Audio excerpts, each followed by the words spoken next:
Silakan duduk. Ya Tuhan, Allah kami yang hidup, kami kembali mengucap syukur ya Allah untuk setiap penyertaan yang boleh Engkau berikan dari sesi hingga sesi, dan kami pada saat ini tiba pada sesi KKR. Kiranya ya Tuhan, dalam ibadah kebaktian kebangunan rohani ini, kiranya Allah melalui Roh Kudus yang ada di dalam diri kami menolong kami untuk menikmati setiap puji-pujian dan menolong kami memahami kebenaran firman Tuhan yang akan disampaikan oleh hamba-Mu, Pendeta Erik Sudarma. Kami menyerahkan seluruh rangkaian ibadah kebaktian kebangunan rohani Retret Koordinator 2014 ini ke dalam tangan pengasihan Allah. Kiranya Tuhan yang boleh memberkati, dan rangkaian ibadah ini merupakan ibadah yang berkenan di hadapan Tuhan. Terima kasih ya Tuhan, hanya di dalam nama-Mu kami sudah berdoa. Amin. Ya teman-teman, saya akan memberikan sebuah melodi ya. Melodinya ada 4 jenisnya ya, dengan berbagai-bagai tipe musik ya. Dan di keempat jenisnya itu, ketika melodi pertama dinyanyikan seperti ini contohnya.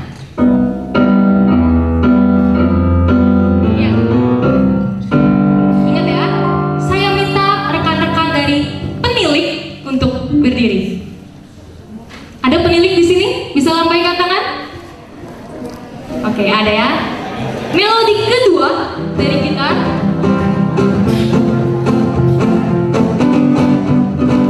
Diingat ya, seperti ini melodinya. Saya minta rekan-rekan dari PMK Kota, Jakarta dan Regional untuk berdiri. Ada? Tidak ada? Ada. Puji Tuhan ya. Kirain gak datang. Oke, melodi ketiga.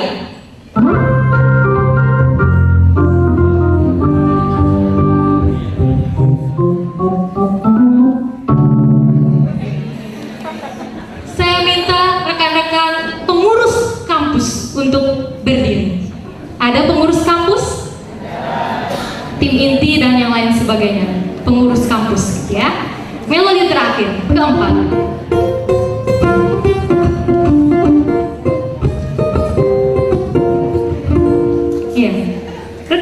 Dari pelayanan siswa dimohon berdiri ya. Ternyata nggak hanya pelayan mahasiswa di sini ya, ada pelayan siswa juga. Ya, mengerti teman-teman? Begitu ya? Ya. Melodi yang pertama. Melodi untuk siapa? Silakan berdiri. Yang kedua. Berdiri terus ya, tetap berdiri. Iya, rekan-rekan teman PMK Kota. Melodi ketiga.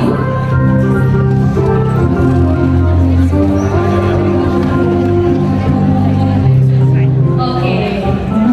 Melodi terakhir. Ada pelayan-pelayan siswa? Ada. Oke, ya. Ya. Untuk yang tidak ada melodinya gitu ya, mari sama-sama kita berdiri.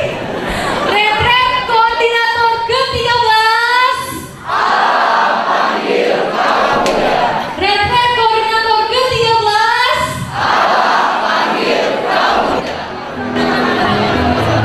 Kalau untuk 5 jangan berhenti ya. 5 orang. Senang berkenalan denganmu di tempat ini.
sadar atau tidak, kita sudah menciptakan berhala-berhala di dalam hati kita. Mari secara pribadi di hadapan Allah kita refleksikan. Adakah kita sebagai seorang pemimpin ataupun calon pemimpin, sebagai seorang pengurus atau pelayan, adakah kita sedang berada di dalam posisi yang sedang tidak menjadikan Allah sebagai satu-satunya pribadi yang bertata di dalam hati? Apakah hati kita dikuasai oleh hal-hal di luar Kristus? Apakah kita begitu mencintai dan dikuasai oleh studi? Apakah kita begitu mencintai dan dikuasai oleh uang, oleh kekayaan? Apakah kita begitu mencintai dan dikuasai oleh pornografi? Apakah kita begitu mencintai dan dikuasai oleh gadget, teknologi? Apakah kita begitu mencintai dan dikuasai oleh pacar, seksualitas, kesenangan, cinta romantis? Apakah kita begitu mencintai dan dikuasai oleh diri kita sendiri, oleh ego kita, oleh karakter diri kita? Mari saat ini rendahkan diri di hadapan Tuhan. Mari akui setiap kelemahan-kelemahan kita dan keberdosaan kita ketika secara sadar ataupun tidak kita memiliki berhala yang akhirnya membuat Kristus tidak lagi menjadi pusat di dalam hati dan hidup kita. Mari berdoa secara pribadi di hadapan Tuhan yang hidup.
jiwa kita yang dahaga.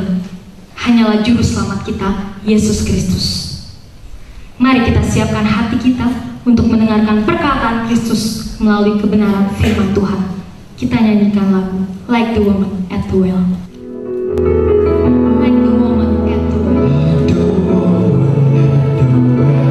I was seeking for things that could not satisfy.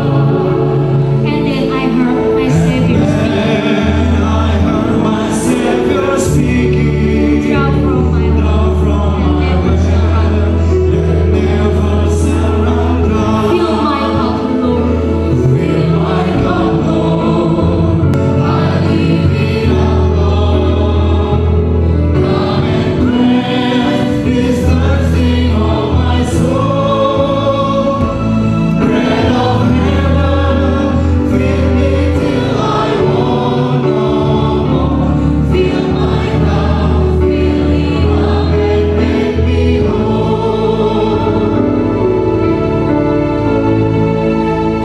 Mari kita berdoa.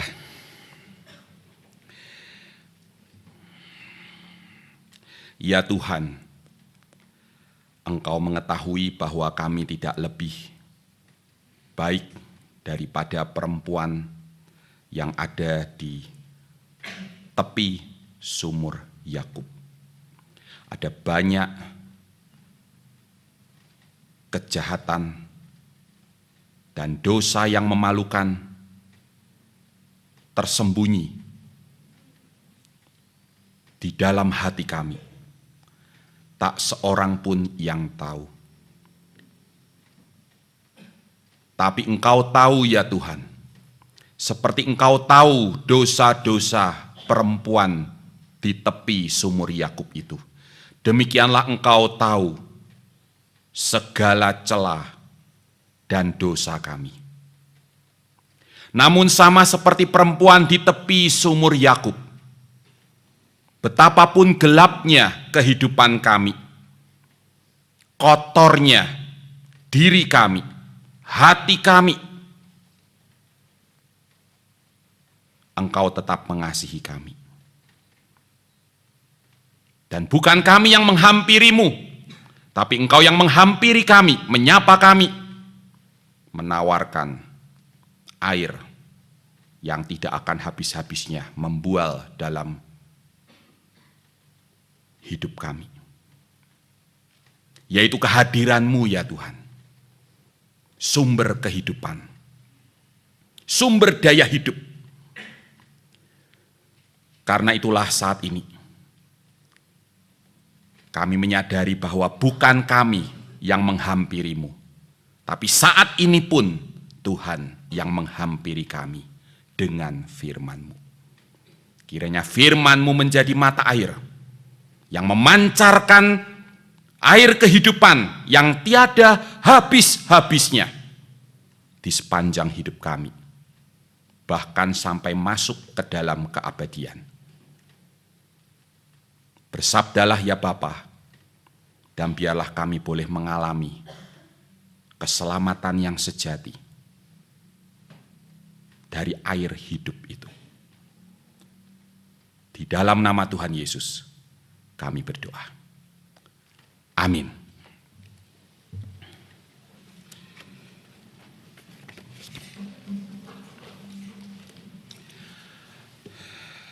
Mari kita lanjutkan pembacaan kita atas kitab Hakim-Hakim ke pasal 2 ayat 6 sampai 3 ayat 6.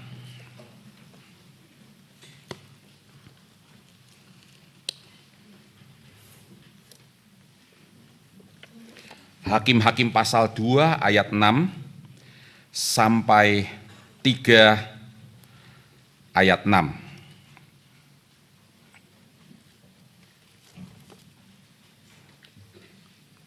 Mari kita baca secara bergantian. Demikian bunyinya.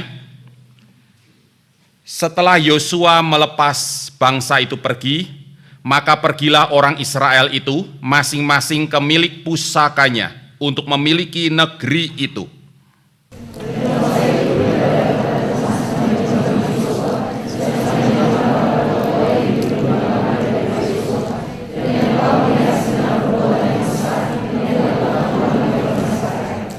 Dan Yosua bin Nun, hamba Tuhan itu, mati pada umur 110 tahun.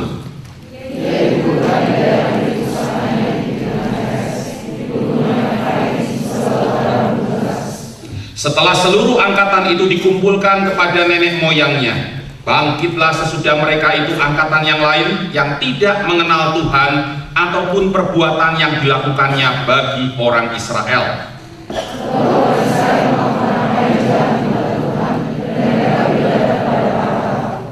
Mereka meninggalkan Tuhan Allah nenek moyang mereka yang telah membawa mereka keluar dari tanah Mesir, lalu mengikuti Allah lain dari antara Allah bangsa-bangsa di sekeliling mereka dan sujud menyembah kepadanya, sehingga mereka menyakiti hati Tuhan.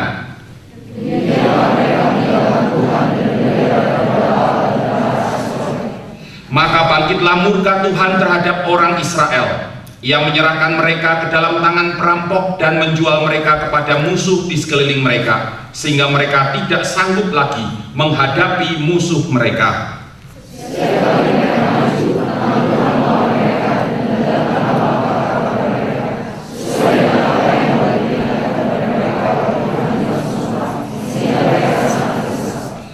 Maka Tuhan membangkitkan hakim-hakim yang menyelamatkan mereka dari tangan perampok itu.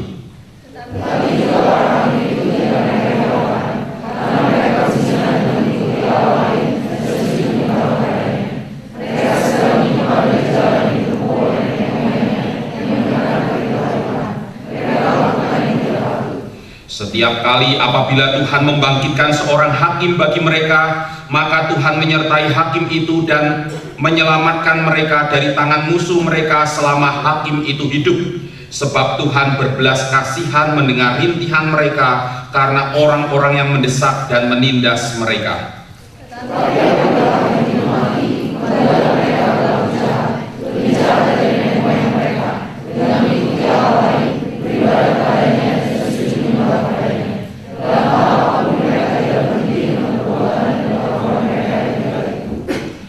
Apabila murka Tuhan bangkit terhadap orang Israel, berfirmanlah Ia, karena bangsa ini melanggar perjanjian yang telah kuperintahkan kepada nenek moyang mereka dan tidak mendengarkan firman-Ku,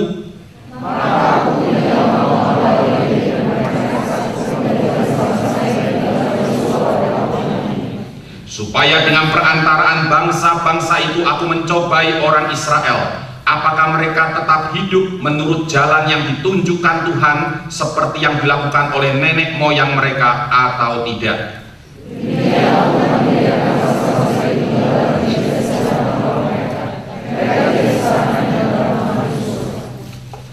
Inilah bangsa-bangsa yang dibiarkan Tuhan tinggal untuk mencobai orang Israel itu dengan perantaraan mereka, yakni semua orang Israel yang tidak mengenal perang Kanaan.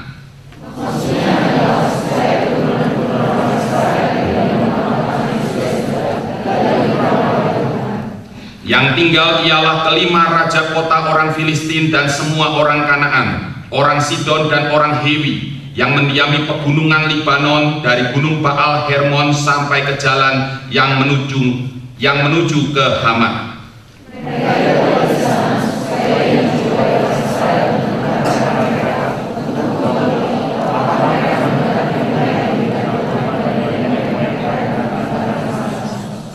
Demikianlah orang Israel itu diam di tengah-tengah orang Kanaan, orang Het, orang Amori, orang Feris, orang Hewi, dan orang Yebus.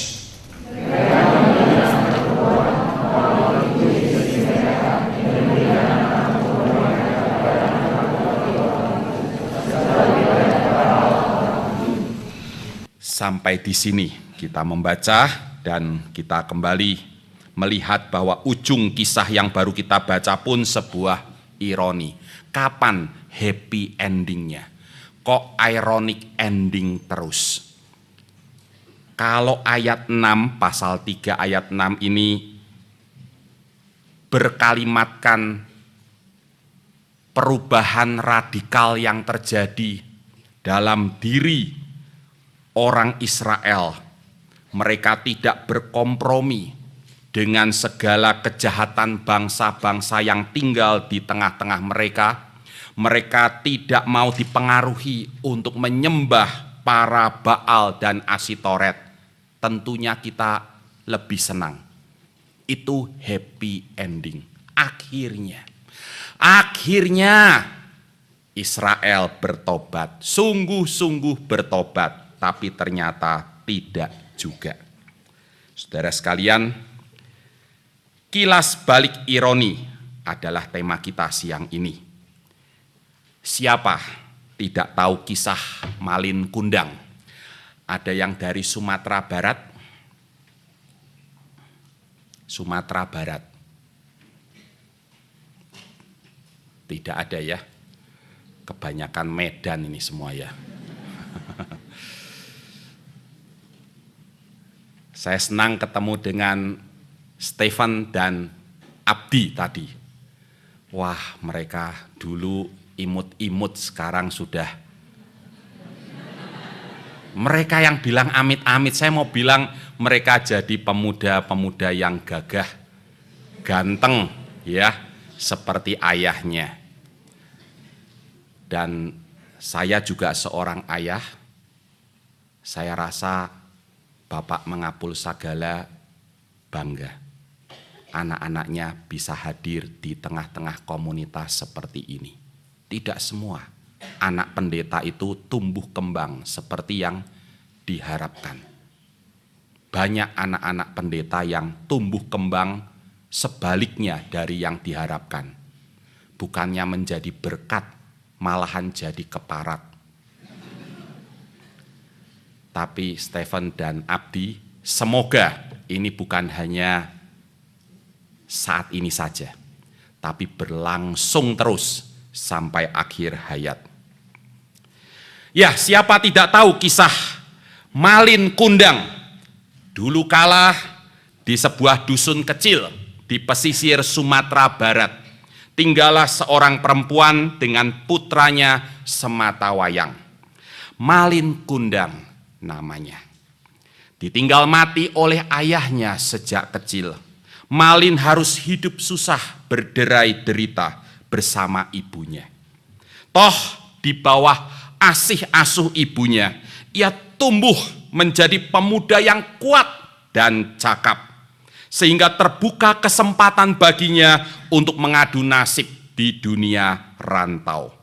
Ditinggalkannya ibunya di kampung halaman, bertahun-tahun berlalu. Ditempa pengalaman dan diasah kesempatan, Malin pun menjadi saudagar kaya raya. Dimilikinya kapal niaga yang besar, pun istri nan cantik jelita. Suatu ketika, dalam perjalanan niaganya, kapal Malin berlabuh dekat kampung halamannya. Berita itu sampai ke telinga ibunya. Bergegaslah perempuan tua itu ke pelabuhan untuk menjumpai si saudagar. Dia ingin memeluknya, melepas rindu selama ini. Namun, di hadapan istri dan awak kapalnya, Malin mengingkari perempuan tua yang kesepian itu sebagai ibunya. Sampai 3 kali ibunya memohon kepada Malin, namun 3 kali pula Malin menolaknya. Akhirnya Malin berkata kepadanya, "Cukup perempuan tua, aku tidak pernah memiliki ibu sepertimu, perempuan yang kotor dan jelek." Lalu ia memerintahkan awak kapalnya untuk berlayar. Kembali Malin meninggalkan ibunya. Tapi kali ini sang ibu bukan hanya sangat sedih, tapi juga sangat terluka dan sangat marah. Kutuknya Malin akan menjadi batu jika dia tidak minta ampun. Malin hanya tertawa. Ada-ada saja. Dan segera berlayar. Di laut yang tenang, tiba-tiba datang badai. Kapal besar itu terkoyak. Terlempar dari kapal, Malin terdampar di sebuah pulau kecil. Dan sudah sangat terlambat baginya untuk mohon ampun. Kutuk ibunya pun terjadi. Tiba-tiba ia berubah menjadi batu. Dan sekarang kita mengenal di Indonesia objek wisata Batu Malin Kundang. Kisah ini mirip dengan kisah Israel yang dilukiskan dalam Hakim-Hakim 2 ayat 6 sampai 3 ayat 6. Sebuah kilas balik atas ironi demi ironi di tengah-tengah Israel setelah kematian Yosua. Sejarah Israel adalah sejarah ironi. Sejatinya Israel adalah umat Allah. Bagi Allah mereka layaknya anaknya sendiri. Sebutan orang Israel atau anak Israel. Ben Yisrael. Pasal 2 ayat 6, ayat 11, pasal 3 ayat 2, dan ayat 5. Kendati pun mereka durhaka tidak ketulungan, mereka tetap disebut Ben Yisrael. Anak Israel. Sebutan ini menyatakan keanaan Israel. Kendati tidak ada kata sepakat sampai hari ini untuk arti nama Israel. Ada yang menduga artinya adalah hamba Allah. Ada yang menduga artinya adalah teman dekat Allah. Ada juga yang menduga artinya jelas anak Allah. Tapi tidak ada kata sepakat sampai hari ini. Namun Israel yang pasti adalah nama yang diberikan Allah sendiri kepada Yakub, dan itu yang terpenting. Apapun artinya, Israel adalah nama yang diberikan Allah sendiri kepada Yakub. Pemberian nama itu menyatakan keayahan Allah atas Yakub, keputusan Allah, saya mau jadi ayahnya. Layaknya seorang ayah, Allah menamakan anaknya Israel. Dan dia menyebut terus, kendati mereka durhakanya tidak ketulungan, anakku Israel. Begitu juga sebutan milik pusakanya atau kata Ibraninya nakala, artinya warisannya. Allah menyebut negeri atau tanah Kanaan yang diberikannya kepada Israel sebagai milik pusaka mereka, warisan mereka. Sebutan itu menyatakan selain keanakan Israel, juga rasa sayang keayahan Allah kepadanya. Saya teringat kepada ayah atau papi saya sendiri. Baru semasa remaja, saya menyadari bahwa papi sangat menyayangi ketiga anaknya. Saya, kakak saya di atas saya, dan adik saya. Dengan susah payah, dari nol, papi merintis usaha, membanting tulang, mencari nafkah, menabung sedikit demi sedikit, hidup demikian hemat, lalu bisa membeli 2 rumah sederhana. Tentunya tidak sekaligus, tapi satu persatu dan kecil-kecil. Itu pun sampai berhutang kepada perusahaan tempatnya bekerja. Kalau ditanya, mengapa beli rumah sampai 2? Papi menjawab, buat si Erik sama si Erwin, adik saya. Si Meti kan nanti ikut suami. Pernah saya berpikir, Lah kalau Cici nggak dapat suami bagaimana?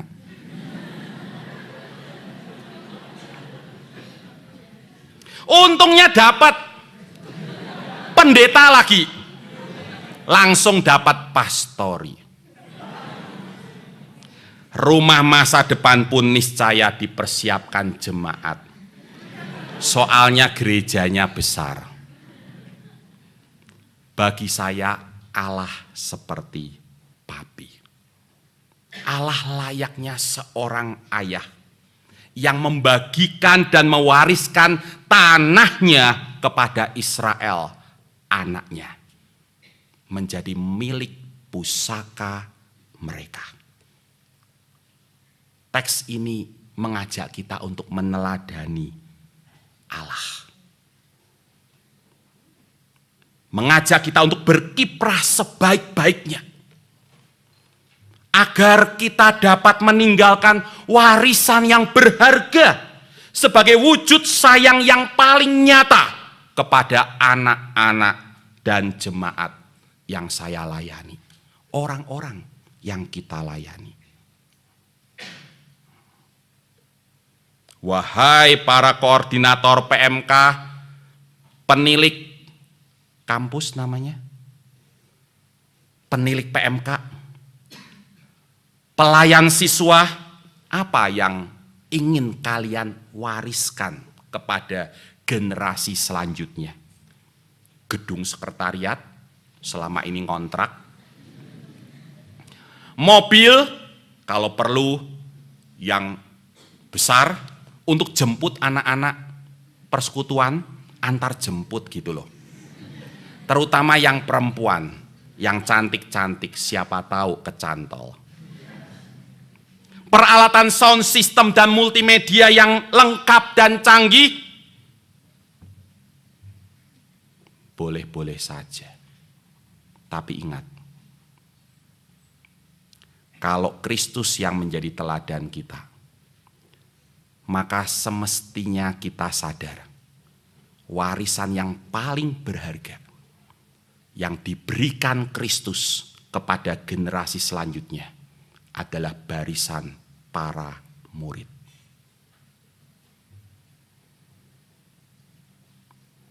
Dia investasikan dirinya, misinya dalam diri para murid.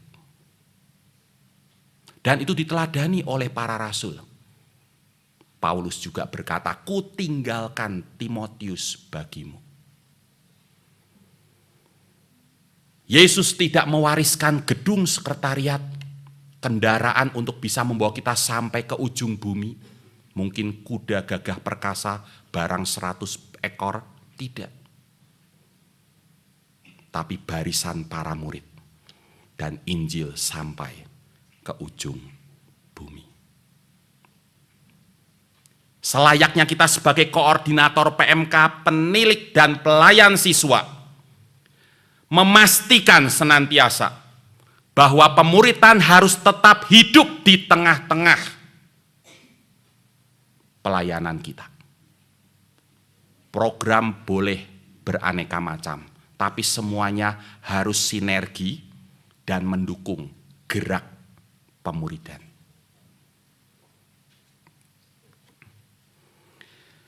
Berpadu dengan imaji keanakan Israel ini. Imaji yang kedua yaitu imaji pengantin yang menggambarkan berpautnya Israel kepada Allah muncul dalam kitab Hakim-Hakim. Mari kita perhatikan ayat 12. Di sana Allah diketengahkan sebagai Allah nenek moyang mereka yang telah membawa mereka keluar dari tanah Mesir. Allah layaknya seorang penebus yang kuat, yang telah menebus Israel dari perhambaan Mesir dan menjadikan Israel pengantinnya. Namun ironis, perempuan yang ditebusnya dan dikawininya itu kemudian, perhatikan lebih lanjut di ayat 12 dan 17. Berzinah dengan mengikuti Allah, tepatnya Allah-Allah bentuknya jamak. Allah-Allah lain dan sujud menyembah kepada mereka, sehingga menyakiti hati Tuhan. Saudaraku, saya teringat kepada teman saya, seorang pendeta dari gereja Pentakosta. Perawakannya, wah, gagah. Pokoknya laki banget. Dan berwibawa. Namun suatu malam, ketika saya menjenguknya, kami punya hobi yang sama, ngopi dan ngobrol tentang teologi. Ketika saya menjenguknya malam itu,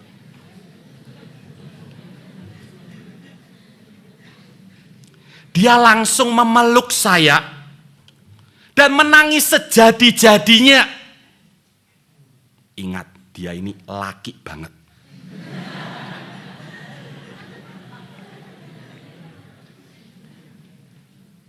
Cerita punya cerita, istrinya selingkuh. Selingkuh dengan jemaat yang justru pernah ditolongnya.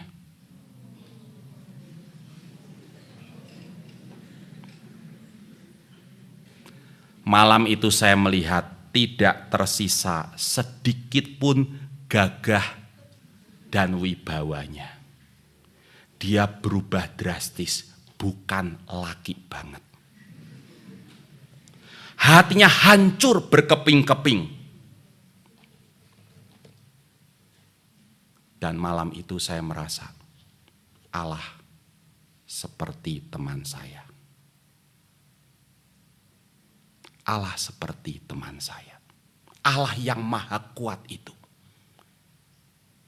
Diselingkuhi Israel istrinya, pengantinnya. Hatinya tersayat dan terluka. Rasanya sakit sekali. Dulu semasa keluar dari tanah Mesir, Israel tidak punya apa-apa. Bukan siapa-siapa. Israel berpaut pada Allah. Seperti tuturan nostalgia Tuhan, Tuhan juga bernostalgia. Dalam Yeremia 2 ayat 2. Mari kita lihat bagian itu. Yeremia 2 ayat 2.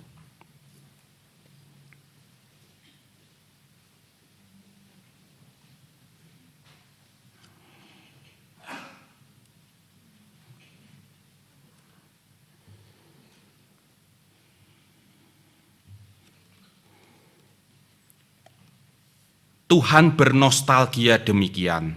Aku teringat kepada kasih-Mu pada masa mudamu, kepada cintamu pada waktu engkau menjadi pengantin.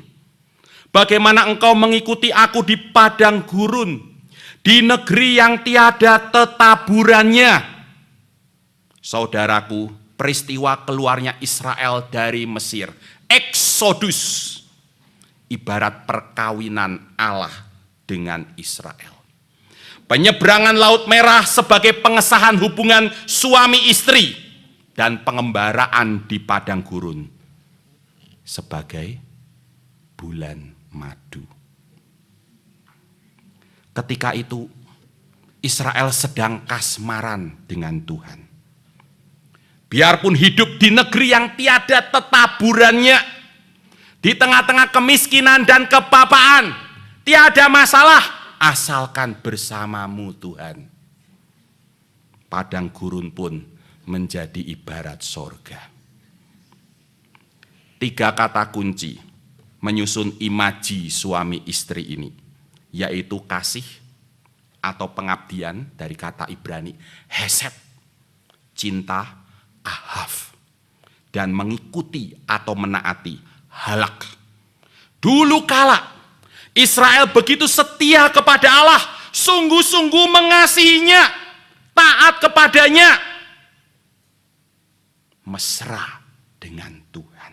Layaknya seorang istri yang sedang kasmaran pada suaminya. Sampai di sini teks suci mengajar kita tentang selayaknya relasi suami istri. Kebetulan yang bersuami dan beristri sudah datang.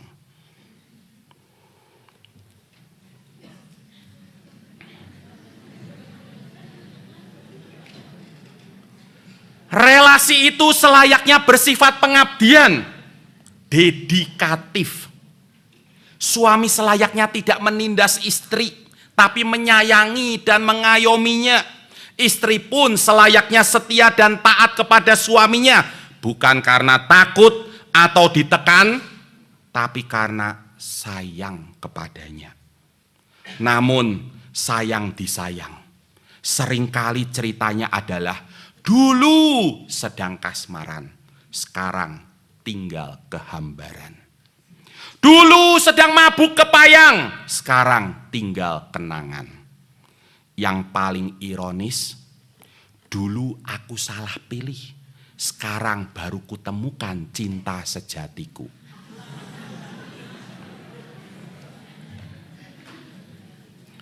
Yaitu akibatnya, jika kita cuma jatuh cinta, tidak bangun cinta.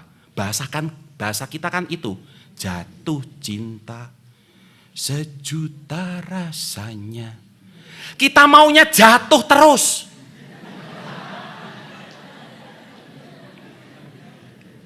Kita tidak kunjung bangun cinta. Jatuh cinta itu mudah. Percaya tidak? Jatuh cinta itu mudah. Saya kok yakin akan banyak cinta lokasi di tempat ini. Ya.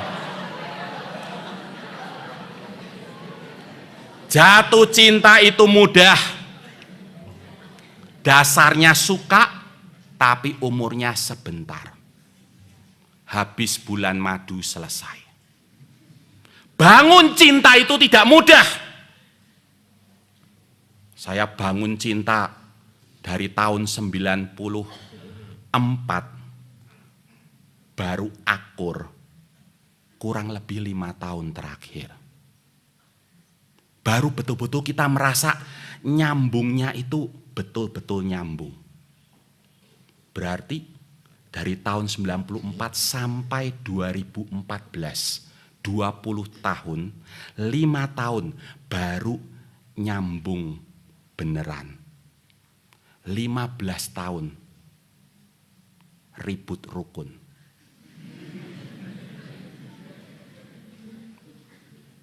Sayangnya ada orang yang tidak mau membangun cinta. Begitu tidak cocok, ini saatnya.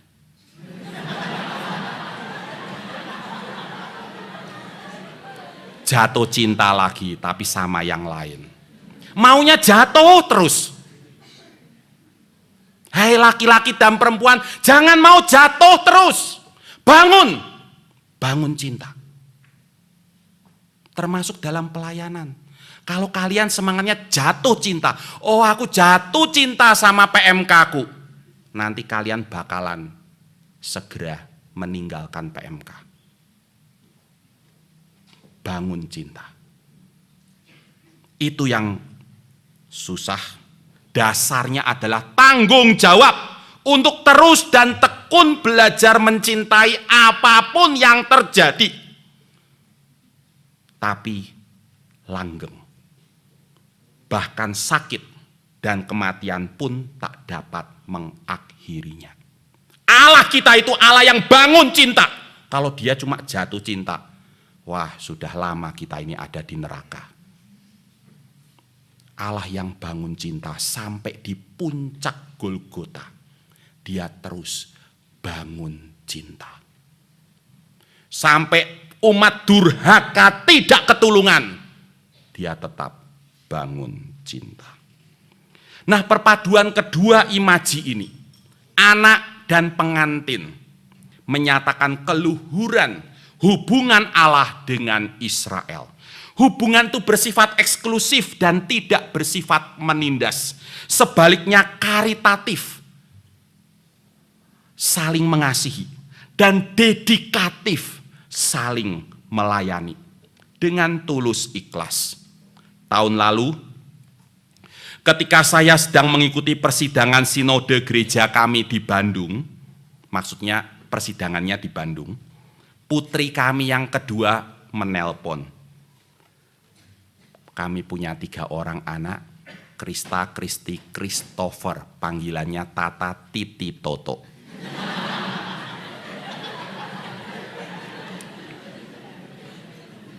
Yang menelpon saya Titi, putri kedua. Dia menanyakan keadaan saya. Mengapa? Karena dia prihatin. Ketika berangkat saya dalam keadaan sakit. Saya demam tinggi. Tapi saya harus berangkat karena saya mewakili gereja di Kudus. Lalu ia berkata, "Papi, tahu tidak? Ulangan bahasa Inggrisku hari ini dapat 100. Apa hubungannya?" Tapi saya merasa terharu.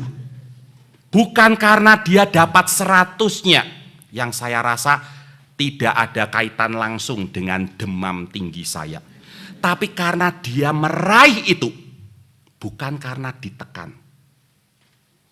Bukan karena takut dihukum kalau dapat jelek. Tapi karena dia sangat menyayangi saya. Dia pikir apa yang bisa bikin papinya senang ketika sedang demam tinggi. Oh, aku akan belajar sebaik-baiknya. Aku bukan dokter yang bisa memberi papi obat. Aku juga tidak punya uang untuk mengobati papi.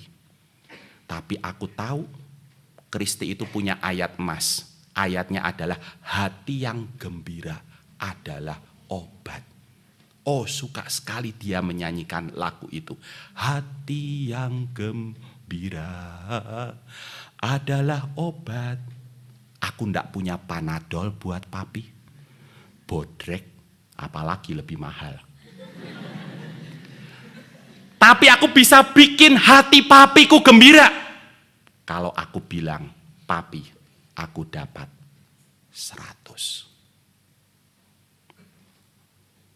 Dia tahu papinya akan tersenyum di tengah sakit demamnya karena perjuangan cinta putrinya. Oh, punya tidak kita hati seperti itu, saudaraku?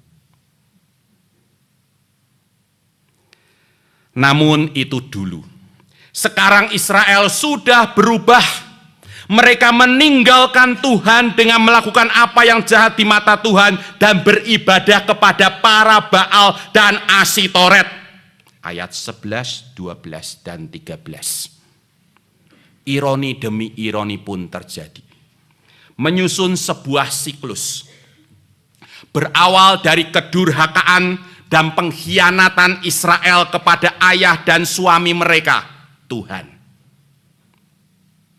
Mereka meninggalkan Tuhan dan beribadah kepada para Baal dan Asitoret. Berakibat unsur siklus yang kedua, kemarahan dan hukuman Tuhan atas mereka. Seperti tertulis di ayat 14. Ia menyerahkan mereka ke dalam tangan perampok dan menjual mereka kepada musuh di sekeliling mereka, sehingga mereka tidak sanggup lagi menghadapi musuh mereka. Lalu unsur siklus yang ketiga, mereka merasa terdesak dan tertindas. Umat merintih kepada Tuhan, ayat 18. Maka unsur siklus yang keempat, karena rasa sayangnya yang besar, Tuhan membangkitkan hakim-hakim yang menyelamatkan mereka dari tangan para perampok itu. Ayat 16 dan 18. Namun sayang disayang, itu tidak bertahan lama. Karena selanjutnya para hakim itu tidak mereka hiraukan. Mereka segera, tidak lama, mereka segera menyimpang dari perintah Tuhan dan melakukan yang tidak patut. Ayat 17 dan 19. Singkatnya, siklusnya seperti ini. Mulai dari durhaka umat, hukuman Allah, rintihan umat, pertolongan Allah, kembali umat durhaka. Begitu seterusnya. Siklus ironi. Dan itu bisa kita jumpai sampai akhir kitab Hakim-Hakim. Sejarah Israel adalah sejarah ironi. Israel, anak Allah itu benar-benar keterlaluan. Setuju? Israel benar-benar keterlaluan. Setuju? Setuju. Namun itulah sesungguhnya potret diri kita juga. Di lingkungan gereja kami di Kudus, ada istilah musim kematian. Setiap tahun, ada 18 sampai 20 warga jemaat yang wafat, mati. Dan biasanya, kematian demi kematian terjadi secara istilah yang mereka gunakan, geret renteng. Artinya beruntun. Kalau ada satu warga jemaat mati, tinggal tunggu waktu. Berapa hari kemudian ada lagi, ada lagi, ada lagi. Itu artinya geret renteng. Maka disebut musim kematian. Seperti musim panas, musim hujan, musim mangga, musim durian, dan seterusnya. Namun sayangnya tidak ada musim kelahiran. Kelahiran demi kelahiran di gereja kami tidak terjadi secara geret renteng. Ada yang di awal tahun kosong, muncul lagi di tengah tahun, kosong, muncul lagi di akhir tahun. Jumlahnya pun hanya sepertiga jumlah kematian. Kalau mengandalkan kelahiran untuk pertambahan jumlah jemaat, kami bakalan tidak bertambah, tapi niscaya berkurang.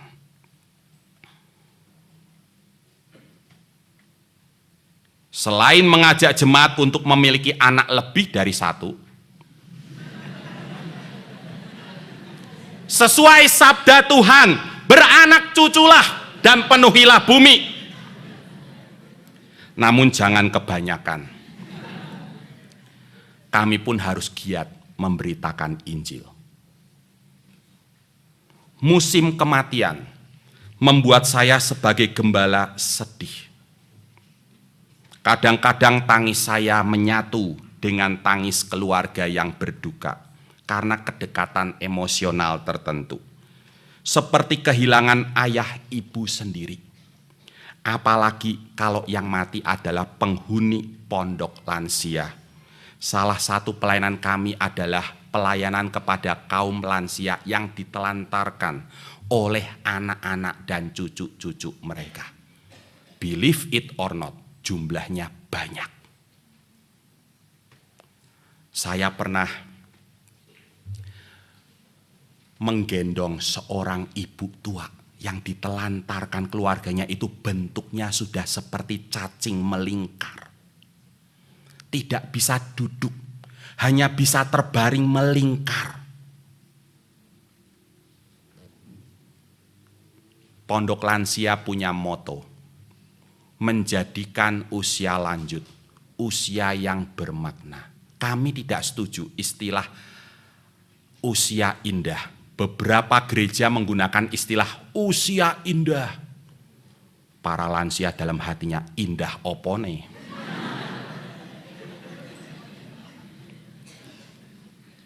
Usia lanjut ya usia lanjut.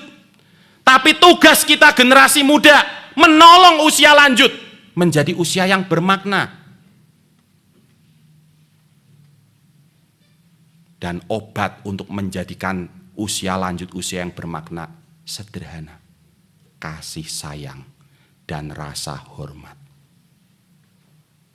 Kalau saudara-saudara hari ini ke Kota Kudus menengok ke pondok lansia, cari yang namanya Mak Lejun yang sudah seperti cacing melingkar itu.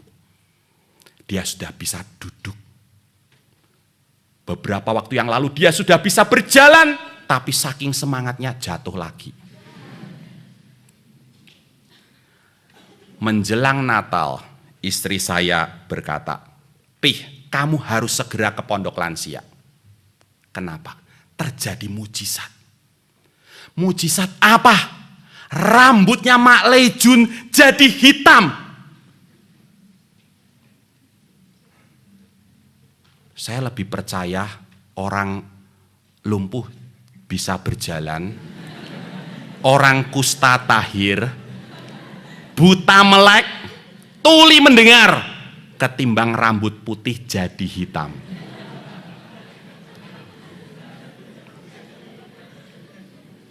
Pasti disemir, saya berkata demikian. Tidak, kamu harus lihat sendiri. Dalam hati saya tetap berkata, omong kosong. Saya aja yang belum mau putih sudah seperti ini. Besoknya saya bertolak ke pondok lansia. Langsung saya menuju ke kamar Mak Lejun. Mak Lejun sedang duduk seperti biasa. Dan rambutnya hitam, hitam legam. Hanya segelintir yang tetap putih. Jelas bukan karena disemir. Saya tanya, Mak Lejun, rambutnya kenapa jadi hitam?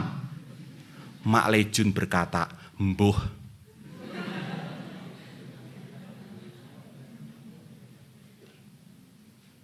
saudara mau melihat mujizat? Mujizat itu lahir dari kasih sayang yang tidak mungkin menjadi mungkin. Kalau di dalam Alkitab ada lumpuh berjalan, buta melek, tuli mendengar, kusta tahir, masa kini rambut putih jadi hitam. Nah, kalau emak-emak dan engkong-engkong yang kami layani ini harus kami dampingi sampai kami melihat mereka menghembuskan nafas terakhir. Gimana rasanya waktu mereka mati? Sakitnya.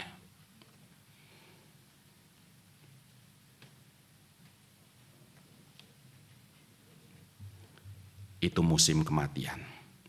Namun ada yang jauh lebih membuat saya sedih ketimbang musim kematian, yaitu musim durhaka. Kadang-kadang saya mendengar komentar seorang jemaat tentang jemaat lainnya. Dan ini dulu saya ingat, saya juga dengar komentar seperti ini semasa melayani di kampus.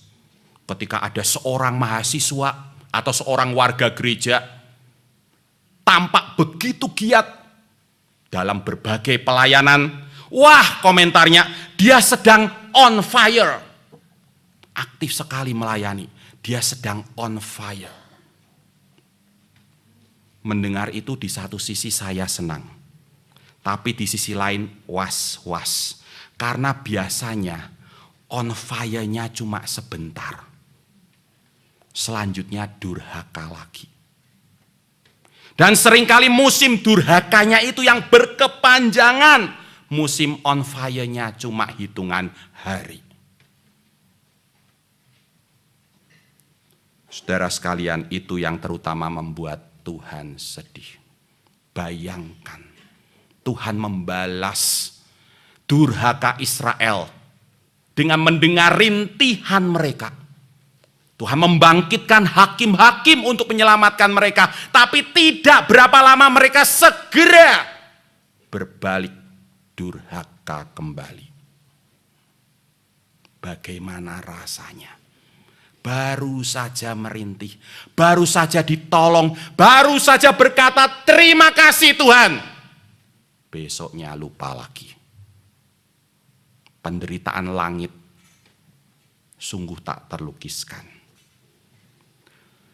Durhaka umat yang merajam hati Allah itu juga digambarkan secara dramatis dalam Yeremia 2 ayat 5. Kendati Allah tidak pernah mencurangi mereka, artinya Allah tidak pernah menarik keuntungan sedikit pun dari umatnya, Mereka mengikuti dewa kesia-siaan sampai mereka menjadi sia-sia. Buktinya mereka tidak lagi bertanya, di manakah Tuhan yang menuntun kita keluar dari tanah Mesir, yang memimpin kita di padang gurun, di tanah yang tandus dan yang lekak-lekuk, di tanah yang sangat kering dan gelap, di tanah yang tidak dilintasi orang dan yang tidak didiami manusia. Bahkan Nabi Yeremia berkata, para imam tidak lagi bertanya, di manakah Tuhan? Orang-orang yang melaksanakan hukum tidak mengenal aku lagi. Dan para gembala, para pemimpin umat mendurhaka terhadap aku. Para nabi bernubuat demi Baal. Mereka mengikuti apa yang tidak berguna. Semua komponen bangsa, rakyat jelata, imam, hakim, pemimpin, dan nabi tidak lagi mengikuti Tuhan. Mereka telah mendurhaka. Sabda Tuhan bukan lagi acuan utama dari laku hidup mereka. Mereka telah mengabaikan Tuhan. Seperti kita juga. Jika kita hanya membaca dan merenungkan sabda Tuhan pada hari Minggu, lalu mengabaikannya di sepanjang minggu. Ini hanya monumen. Monumen kalau saya ini seorang Kristen. Ini tidak kunjung menjadi manual of life. Panduan hidup.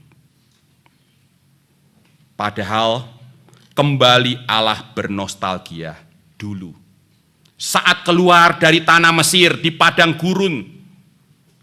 Di tanah yang tandus, lekak-lekuk, kering dan gelap. Mereka senantiasa berseru kepada Tuhan. Dan Tuhan menjawab mereka. Tuhan menjawab mereka bukan dengan menyingkirkan Mesir, padang gurun, tanah yang tandus, lekak-lekuk, sangat kering, gelap, rawan dan penuh bahaya itu. Tapi dengan melakukan perbuatan-perbuatan yang besar. Seperti dikemukakan dalam Hakim-Hakim 2 ayat 10. Tuhan melakukan perbuatan-perbuatan besar di tengah-tengah mereka. Bahkan Tuhan telah membawa mereka ke tanah yang subur. Negeri perjanjian untuk menikmati kekayaan hasilnya. Namun ironis, air susu dibalas air tuba, rahmat dibalas maksiat. Mereka justru menjadikan tanah yang subur, permai itu, panggung segala kedurhakaan. Kesimpulan kitab Hakim-Hakim, mereka meninggalkan Tuhan, suami mereka. Sakit hati Tuhan karena durhaka umat begitu dalam. Tanah milik Tuhan yang diberikan sebagai milik pusaka Israel menjadi panggung kedurhakaan. Oh saudaraku, Allah bagaikan ibu malin kundang yang telah melahirkan, menyusui, membesarkan malin melalui masa-masa yang sangat sukar. Padang gurun, lekak-lekuk, panas terik. Sampai ia tumbuh kuat dan siap merantau, berjuang, meraih mimpi. Penduduk Yerusalem bagaikan malin yang telah diasuh asih ibunya melalui padang hidup yang gersang, lekak-lekuk, kering, gelap, sepi, rawan. Sampai Israel menjadi saudagar kaya raya, namun akhirnya menjauh, bahkan mengingkari ibu kandungnya sendiri. Pertanyaannya, mengapa Israel meninggalkan Tuhan? Mari kita kembali kepada Hakim-Hakim 2 ayat 11. Tertulis di sana, lalu orang Israel melakukan apa yang jahat di mata Tuhan dan mereka beribadah kepada para Baal. Rupanya bagi mereka beribadah kepada para Baal jauh lebih menguntungkan. Pertanyaannya, mengapa mereka berpikir demikian? Jika kitab Hakim-Hakim kita kaitkan kembali dengan kitab Yosua, jawabannya sederhana. Ingat, di akhir hidup Yosua, sesi pertama tadi. Ketika umat berikrar, hanya kepada Tuhan kami akan beribadah. Yosua meneguhkan itu dengan menegakkan sebuah batu. Ditulis pada batu itu sabda Tuhan, tuntutan Tuhan kepada umat. Dan ikrar umat, sayang disayang, monumen itu tinggal monumen. Bukan lagi kenyataan, tinggal kenangan.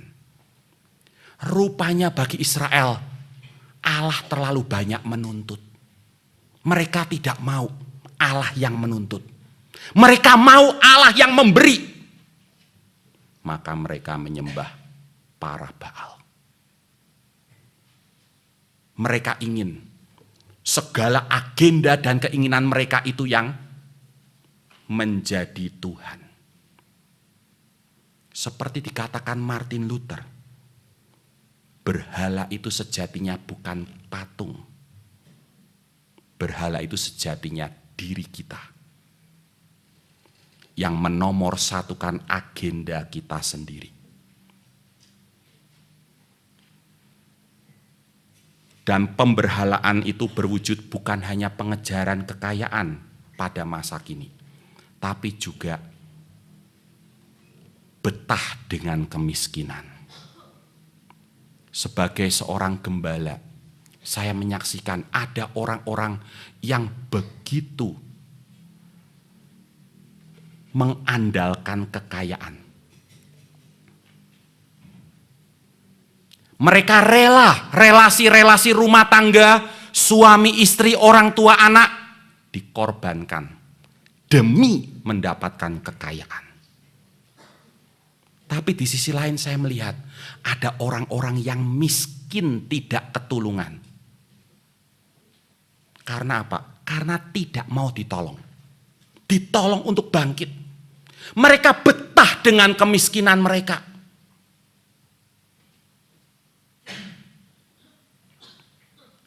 Dua-duanya pemberhalaan. Karena berhala sejati, kata Luther, adalah diri sendiri. Yang mengutamakan kepentingan si aku. Saya sudah nyaman seperti ini. Layani saya. Bantu saya. Tapi kalau kamu menyuruh saya keluar dari zona nyaman ini, saya tidak mau.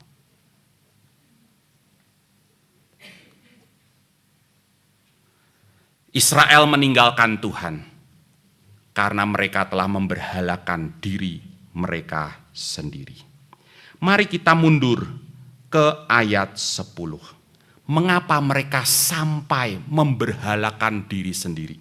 Jawabannya, karena mereka tidak mengenal Tuhan ataupun perbuatan yang dilakukannya bagi orang Israel. Apa artinya kalimat ini? Mereka tidak mengenal Tuhan dan perbuatannya. Bukankah segala hal tentang Tuhan, wahyu Tuhan sudah Tuhan karuniakan, dituliskan oleh Yosua. Mereka bisa membacanya kalau mau. Bukankah perbuatan-perbuatan besar Tuhan sudah ditulis oleh Yosua?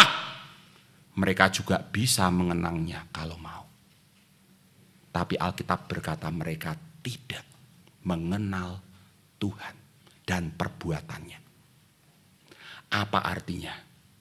Kalimat ini lebih tepat diterjemahkan, mereka tidak mau mengenal Tuhan dan perbuatannya.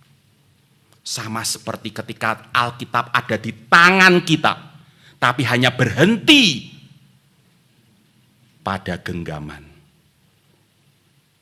Tidak kunjung terkristalisasi dalam kehidupan. Pegang Alkitab dengan kenal Alkitab itu beda. Bergereja, ber-PMK dengan mengenal Tuhan dan perbuatannya berbeda. Kata Ibrani, yada, mengenal. Itu dipakai untuk menyatakan sebuah relasi yang sangat dekat dan lekat. Dipakai untuk menggambarkan hubungan Adam dan Hawa sebagai suami istri. Diterjemahkan dalam LAI sebagai bersetubuh. Yada adalah bersetubuh, menjadi satu, dua jadi satu.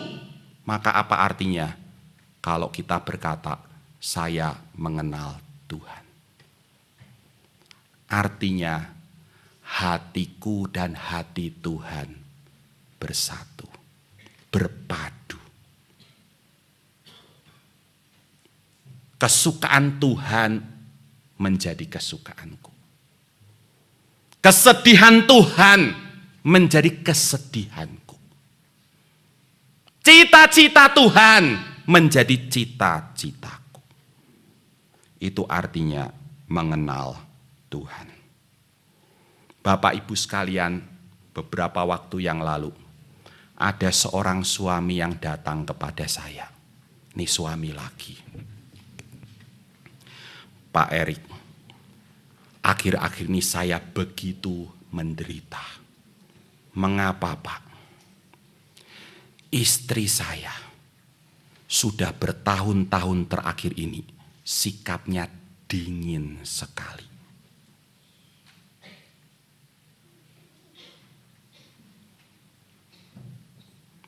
Saya tidak mau menceritakan kisah ini lebih lanjut, itu rahasia pastoral. Tapi intinya adalah malam itu saya belajar menyelami perasaan hati Allah. Allah seperti suami itu. Yang dulu begitu bersukacita karena hubungan dengan istrinya begitu dekat dan lekat. Dua menjadi satu. Tapi sekarang terkoyak.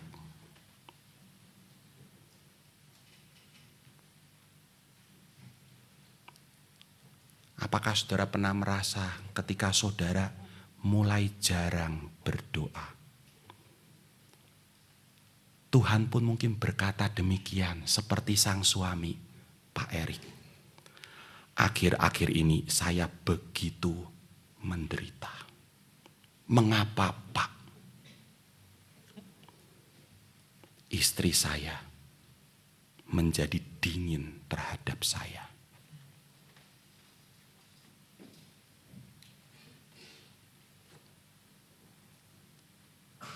Wujud Allah yang rentan untuk dilukai seperti itu dapat kita jumpai dalam diri Yesus dari Nazaret. Dia begitu rentan untuk dilukai.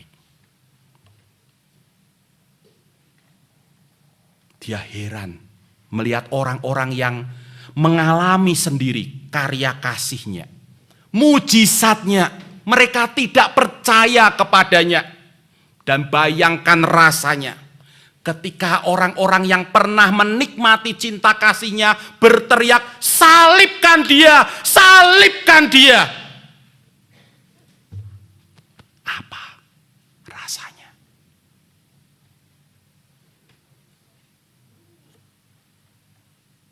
Toh demikian, Yesus tetap membangun cintanya. Dia tidak biarkan luka dan sakit itu membuat dia akhirnya berhenti mencintai umat manusia. Allah seperti ibu malin yang didurhakai. Ya, tapi Allah tidak seperti ibu malin yang akhirnya dalam kemarahannya berkata, terkutuklah kamu, jadilah kamu batu. Tidak. Betapapun durhakanya Israel, Allah tetap menyayangi mereka. Allah tetap mendisiplin mereka. Bangsa-bangsa dihadirkannya bukan untuk menghancurkan Israel, melumat habiskan mereka, tapi untuk melatih mereka berperang dan untuk menguji dan mematangkan iman mereka. sekalipun akhirnya tetap ironis. Israel memilih kawin campur dan menyembah berhala. Itu akhir kisah kita hari ini. Ironis. Tapi justru pada ironi itulah kita diajak untuk menyelami betapa besarnya cinta Tuhan menanggung segala ironi kita. Saya tidak tahu ironi saudara seperti apa. Ironi demi ironi pasti juga terjadi dalam hidup kita. Saya pun harus mengakui hidup saya penuh dengan ironi. Namun Injil, kabar kesukaan, mengajarkan kepada kita di dalam wujud anak manusia, Yesus dari Nazaret, kita melihat Allah yang begitu mencintai umat manusia menunjukkan, menyatakan dan membuktikan bahwa ironi yang paling besar sekalipun, ironi dari segala ironi, ironi penyaliban tidak bisa menghancurkan kasih Allah kepada kita.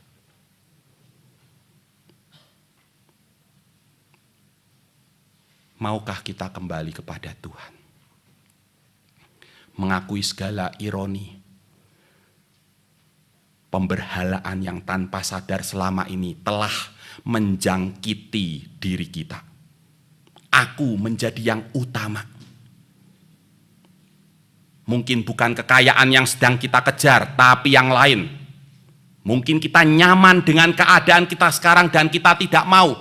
Tuhan memasuki wilayah-wilayah paling pribadi dari diri kita.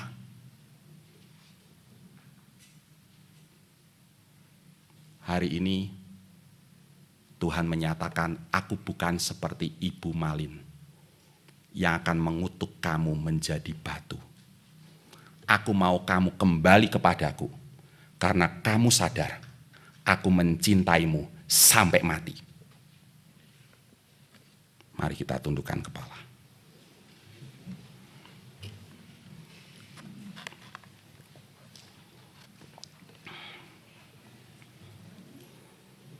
Saudaraku, pertobatan yang sejati bukan pertobatan yang lahir dari rasa takut. Takut kalau dikutuk menjadi batu. Takut kalau harus menerima neraka. Takut kalau harus dipisahkan dari sumber kehidupan. Pertobatan seperti itu hanya akan berumur sejenak.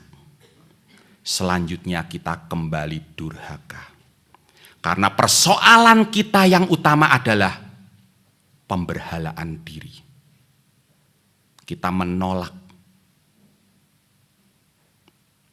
menyatu hati dengan Tuhan. Kita tidak mau Tuhan masuk ke wilayah-wilayah paling pribadi dalam hidup kita. Kita mau Tuhan hanya hadir di wilayah-wilayah yang terang, bukan wilayah-wilayah yang gelap. Kita nyaman di sana. Kita menjadi raja di sana. Dosa-dosa yang tersembunyi, dosa-dosa seksual, pornografi, kebohongan, perzinahan,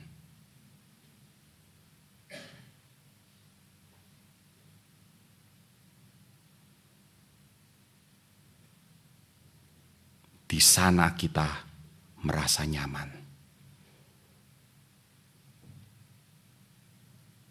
Tapi Tuhan sakit.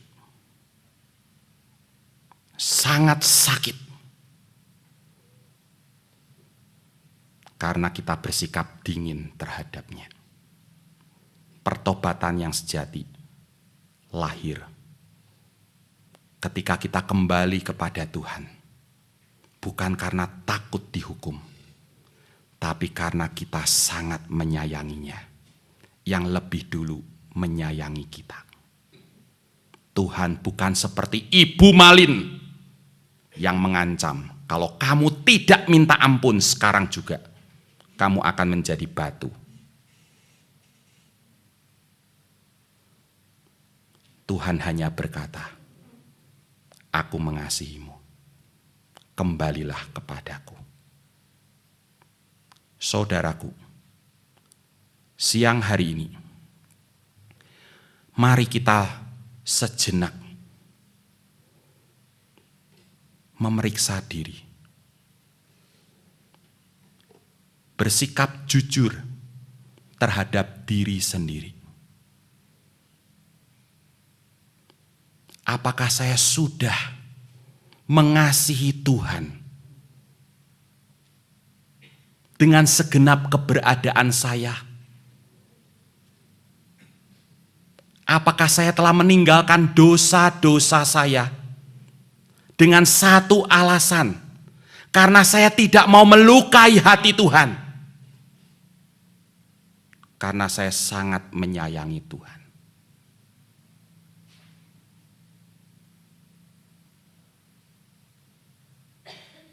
Siapa yang hari ini merasakan hancurnya hati Tuhan karena dosa-dosa kita? Siapa yang siang hari ini hatinya menjerit, Tuhan, mengapa aku berlaku seperti ini terhadap Engkau? Engkau yang telah menyayangi aku, kubalas dengan durhaka kepadamu. Siapa yang siang hari ini mendengar suara Tuhan yang lembut, penuh cinta kasih, berkata, kembalilah kepadaku. Aku tidak akan menghukummu, karena aku sangat menyayangimu.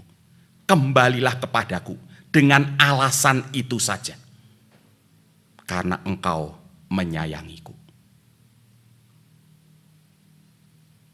Jikalau di antara saudara-saudaraku ada yang mengalami karya Tuhan yang membebaskan kita dari segala dosa dan rasa takut, yang membangkitkan dalam diri kita rasa sayang dan keinginan untuk berbakti kepada Tuhan dengan tulus ikhlas,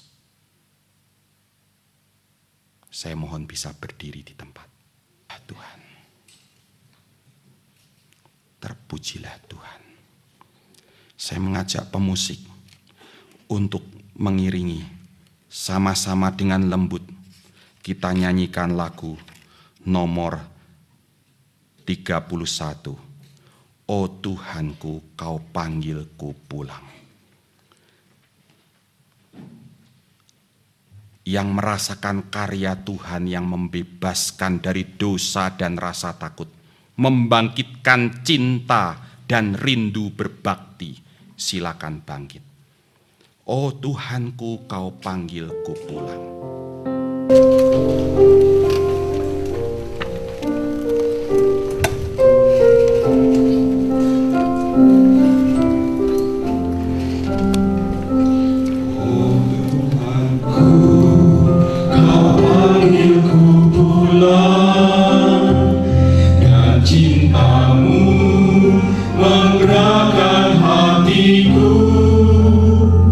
Sinar daku, engkau masih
akan hatimu.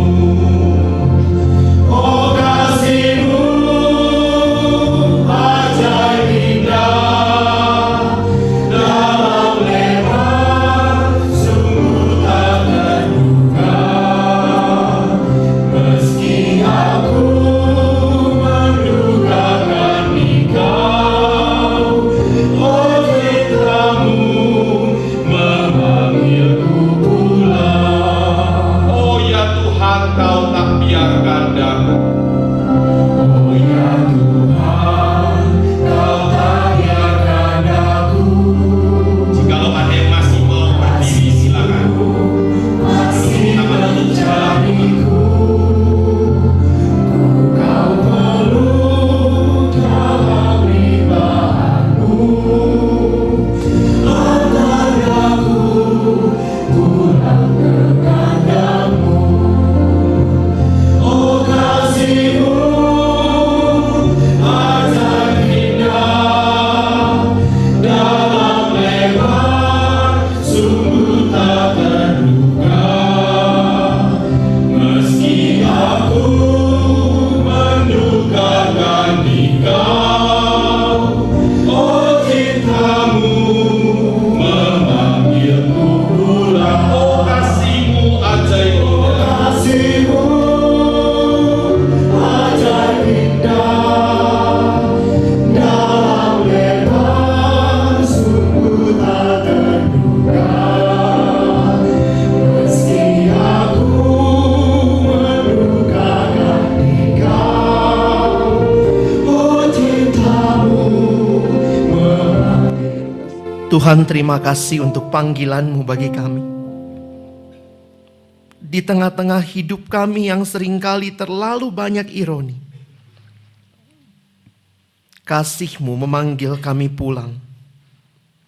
Mengalami cinta yang sejati.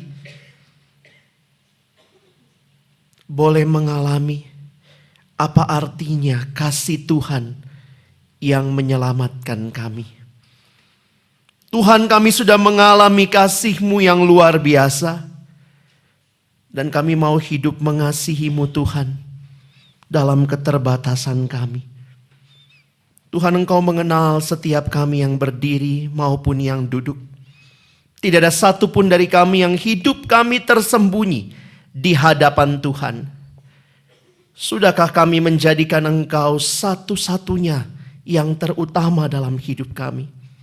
Atau masih begitu banyak hal yang menjadi utama di dalam hidup kami? Tapi hari ini Tuhan membongkar hidup kami. Tidak ada hal yang bisa kami sembunyikan. Kami durhaka di hadapan-Mu. Tapi kami bersyukur Tuhan tidak menghancurkan kami. Kami bersyukur Tuhan mengasihi kami. Tuhan panggil kami pulang.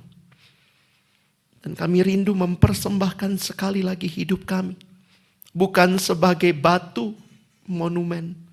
Yang di sini kami berkata kami mengikut Tuhan.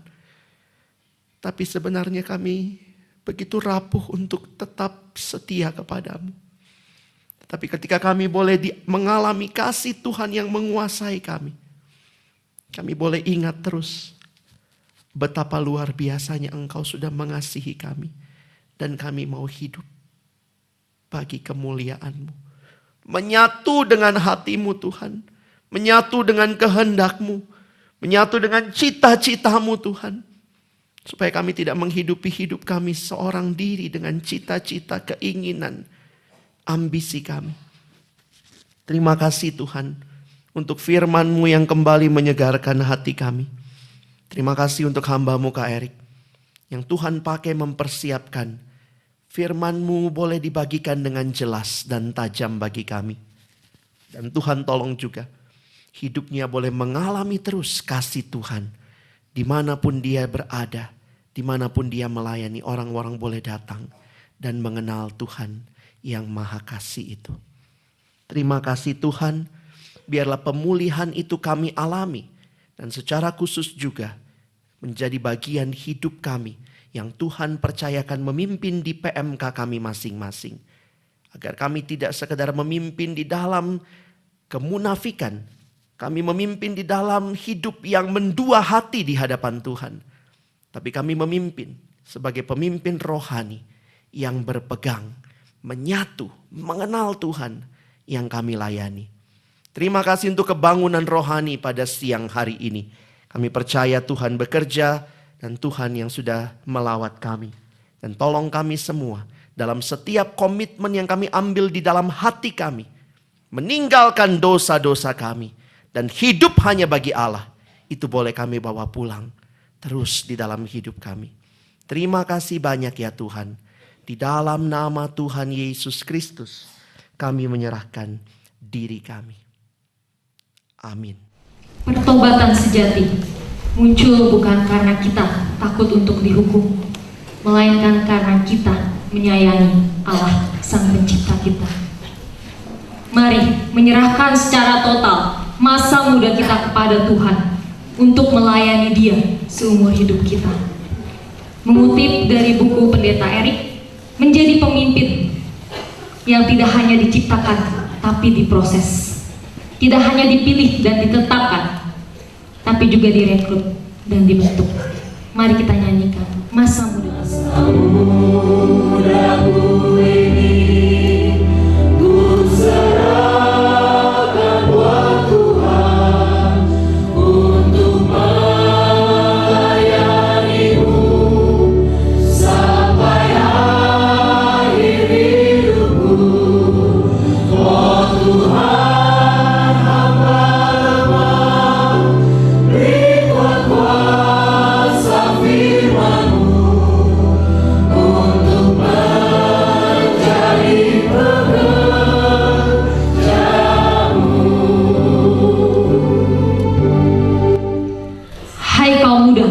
bersiaplah karena Allah memanggilmu menjadi rekan sekerja dalam melayani kampusmu.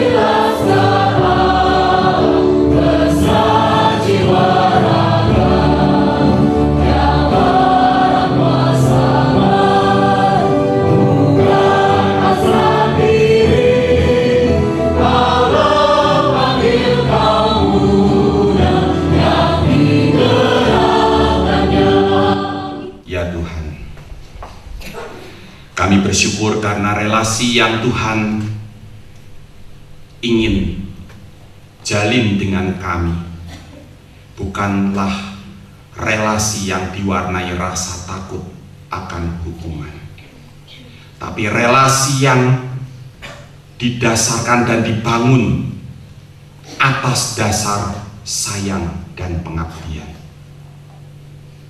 Sehingga kami pun dipanggil untuk hidup sesuai firman-Mu, berlaku benar, adil, menolong yang lemah,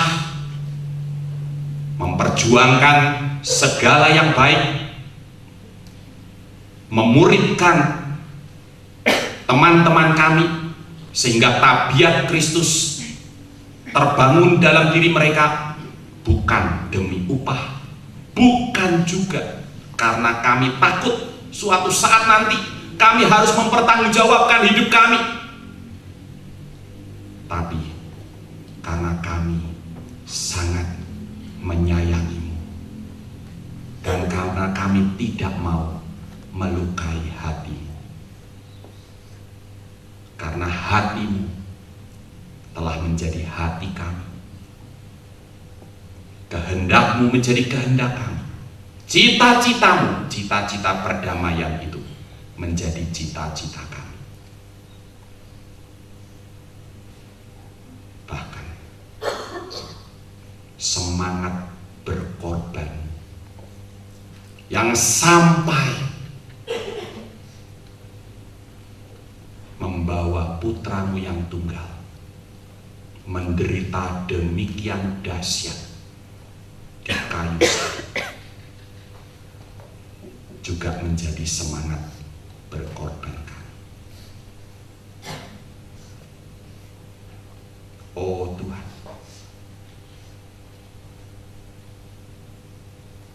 ingin mencintaimu sampai mati. Sampai kami mati. Dan kalau perlu, sampai kami mati karena mencintaimu. Karena cinta itu akan berlanjut dalam keabadian. Tuhan, ubahlah hidup kami yang penuh dengan ironi menjadi hidup yang penuh dengan cinta Tuhan. Sehingga sekalipun ironi tidak mungkin hilang sama sekali dari hidup kami, tapi kekuatan cintamu itu membuat kami mampu melihat bahkan di tengah ironi, cinta Tuhan mengayomi kami. Bahkan di tengah ironi, oleh cintamu kami tetap sanggup mencintai sesama kami. Terima kasih Bapa, kami akan beristirahat setelah ini. Makan siang, kami mohon berkatilah makanan dan minuman yang akan kami terima, menjadi kekuatan, kesehatan bagi kami. Tolong panitia untuk mempersiapkan acara-acara selanjutnya, berikan kepada mereka kesehatan, sukacita, damai, dan sejahtera.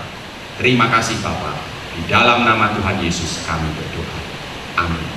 Silakan.